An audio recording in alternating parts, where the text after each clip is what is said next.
এখানে এক মাসের বেতন বেতন কত? 22,250 টাকা। অতএব 12 মাসের বেতন সমান 12 গুণন 22,250 টাকা। গুণ দাও তো কত হয়? 67,000 টাকা। আরেকটা শূন্য, এত টাকা, 3টা শূন্য। যেহেতু বার্ষিক আয়ের প্রথম 2,50,000 টাকা আয়কর শূন্য, লিখবে যে যেহেতু প্রথম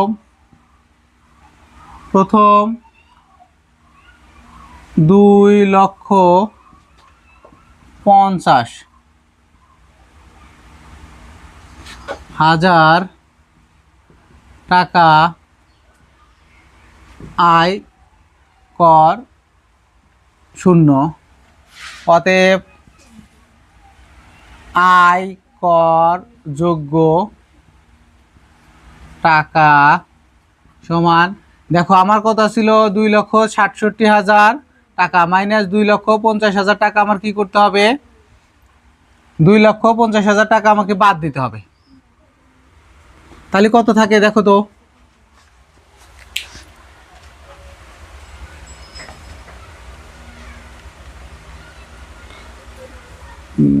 3, 5,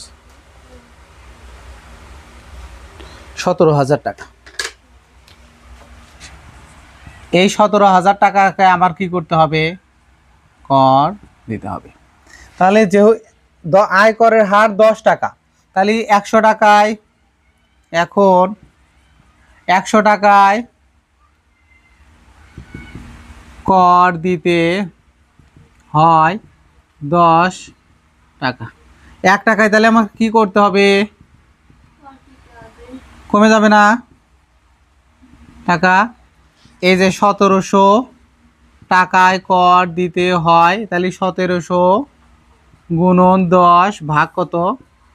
100। তাহলে এই শূন্য, এই শূন্য, এই শূন্য, এই শূন্য, তাহলে 170 টাকা। আমাকে করযোগ্য টাকার পরিমাণ কত? কর পরে 3টা শূন্য, এখানে আর একটা শূন্য হবে, 2টা 3টা, তাহলে কাটাকাটি হলে এই যে 50 টাকা। তার বাৎসরিক বেতন কত? তাহলে আমরা এই যে এক মাসে বেতন পাই এত, 12 মাসে, তাহলে 12 দ্বারা এই 22,250 টাকাকে কি করতে হবে? গুণ দিতে হবে। তাহলে 2,67,000 টাকা কি হবে তার বাৎসরিক বেতন।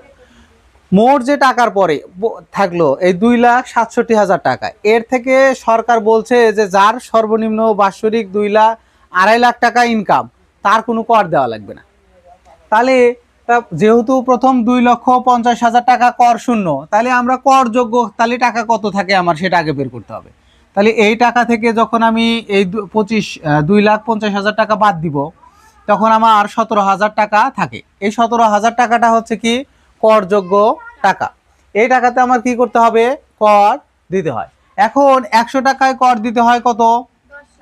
1 টাকায় কত দিতে হবে? কমে যাবে, 10 ভাগ 100। আর এই যে 17,000 টাকায় যে কর দিতে হবে, সেটা 17 গুণন 10, এই শূন্য এই শূন্যের সাথে কেটে যায়, এই শূন্য এই শূন্যের সাথে কেটে যায়, তাহলে কত?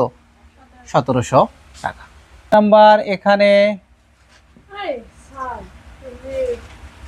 ভারতীয় 0.85 রুপি সমান করে দিতেছি বাংলাদেশের 1 টাকা। তাহলে ভারতীয় 1 রুপি সমান বাংলাদেশের 1 ভাগ 0.85 টাকা। ভারতীয় বলছে কত? 42,500 রুপি সমান বাংলাদেশের 1 গুণন 42,500 ভাগ কত? 0.85। এখানে গুণন দিয়ে দশমিক তুলে দিলাম, দশমিকের জন্য 1, দশমিকের পরে কয় ঘর আছে? ডানে 2টা শূন্য। এখন তাহলে এখানে হয়ে গেল কত? 85। কাটাকাটি করলে কত হবে? ভাগ দাও। 1000 গুণন 42, এই যে 50,000, 100 গুণন কত? 42,500 ভাগ কত? 85, 50,000 টাকা না? টাকা। এই যে এখানেও কি লিখতে হবে? এর ক্ষেত্রে ক্ষতির ক্ষেত্রে ক্ষতি সমান আমরা কি দেখো তো, ক্ষতি সমান জানি ক্রয় মূল্য মাইনাস বিক্রয় মূল্য। তাহলে আমরা ক্রয় মূল্য সমান কি হয়? এই বিক্রয় মূল্য প্লাস কত? ক্ষতি। তার মানে ধরো আমি একটা জিনিস 50 টাকা দিয়ে কিনছি, এটা আমার কেনা দাম না, আমি এটা 10 টাকা দিয়ে ক্ষতি করে বিক্রি করছি, তাহলে বিক্রয় মূল্য কত আছে? বিক্রয় মূল্য কত? 40 না? 10 টাকা ক্ষতি করে বিক্রি করছি। এখন এই কেনা মানে কি, ক্রয় মূল্য যদি পেতে চাই তাহলে বিক্রয় মূল্য আর এই ক্ষতি যোগ করতে হচ্ছে না? যোগ করলেই তো 50 হয়।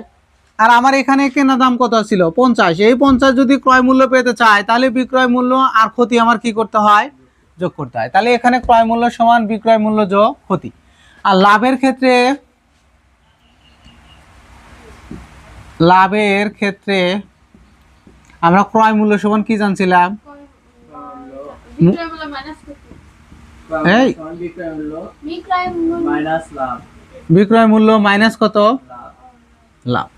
দেখো এটাও একটু খেয়াল করো, এটা গেল ক্ষতির ক্ষেত্রে গেল। এখন লাভের ক্ষেত্রে ধরো আমি একটা জিনিস 50 টাকাতে কিনছি, এটা কেনা দাম, আমি 60 টাকা বিক্রি করছি, লাভ করলাম আমি কত? লাভ করছি 10 টাকা, আর এখানে বিক্রয় মূল্য কত? এখন যদি আমি কেনা দাম পেতে চাই তাহলে আমাকে কি করতে হবে? এই 60 থেকে বিক্রয় মূল্য থেকে কি করতে হবে? লাভটা বাদ দিতে হবে।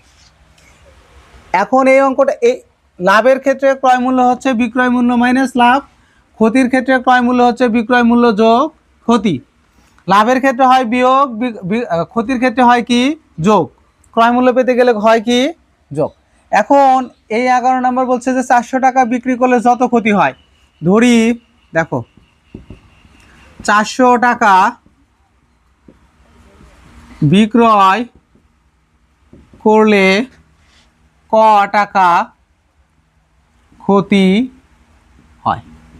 অতএব ক্রয় মূল্য সমান 400 যোগ ক টাকা। ক্ষতির ক্ষেত্রে না। আবার বলছে যে 480 টাকা বিক্রি করলে তার 3 গুণ, আবার 480 টাকা বিক্রয় করলে তার 3 গুণ লাভ হয়। কার 3 গুণ? এই ক্রয়ের 3 গুণ কি হয়? লাভ হয়। তাহলে ক্রয় মূল্য সমান কত হবে? 480 মাইনাস 3 ক টাকা। 3 ক যে 3 গুণ, তাহলে শর্ত মতে 2 ক্রয় মূল্য সমান এই ক্রয় মূল্য আর এই ক্রয় মূল্য সমান, তার মানে 400 যোগ ক সমান কত? 480 মাইনাস 3 ক। তাহলে এই 400 ওই পাশে গেল, 3 ক এই পাশে আসলো, তাহলে ক যোগ 3 ক সমান 480 মাইনাস 400। তাহলে 4 ক বা 4 ক সমান হচ্ছে কত? 80, বা ক সমান হচ্ছে কত? 80 ভাগ 4 সমান হচ্ছে কত? 20। কর মান যখন 20, তাহলে ক্রয় মূল্য কত হবে? 400। ক্রয় মূল্য যে কোনো এক জায়গায় বসাও, এখানে যে 400 যোগ কত? কর মান কত? 20। এত 420 টাকা। না, এখানে আমরা এটা কয় নাম্বার? 12 নাম্বার লিখবো যে 10% ক্ষতিতে বিক্রয় মূল্য কত হবে? বিক্রয় মূল্য হচ্ছে 100 মাইনাস 10, তাহলে কত হয়? 90 টাকা। তাহলে 90 টাকা বিক্রয় মূল্য হলে, কথা বলো না, 90 টাকা বিক্রয় মূল্য হলে ক্রয় মূল্য কত? 100 টাকা। 1 টাকা বিক্রয় মূল্য হলে ক্রয় মূল্য কমে যাবে কিন্তু। এত ব্যক্তিগত আলাপ কেন? আর হচ্ছে কত এখানে বলে দিচ্ছে 625।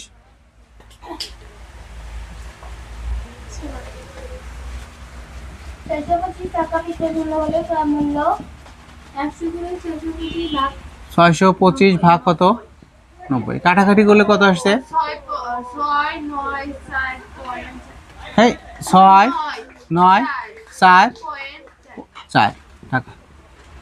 তারপরে আবার দেখো, আবার 10% লাভে বিক্রয় মূল্য কত? 100 যোগ 10 টাকা। তার মানে কত? 110 টাকা।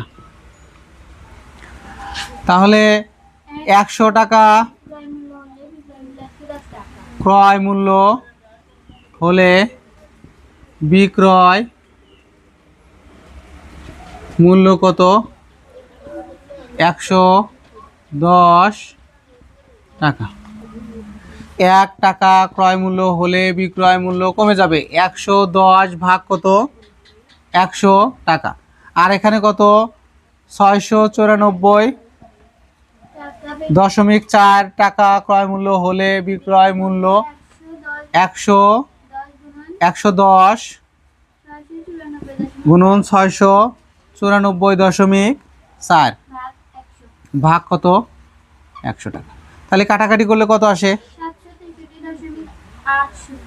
763.80 টাকা। মানে আবার ওই জিনিসটা এখানে, হ্যাঁ, প্রতিশত কমলার ক্রয় মূল্য 1000 টাকা। প্রতিশত কমলার বিক্রয় মূল্য 1200 টাকা। এটা আছে না, আমরা জানি লাভ সমান বিক্রয় মূল্য মাইনাস কত? ক্রয় মূল্য।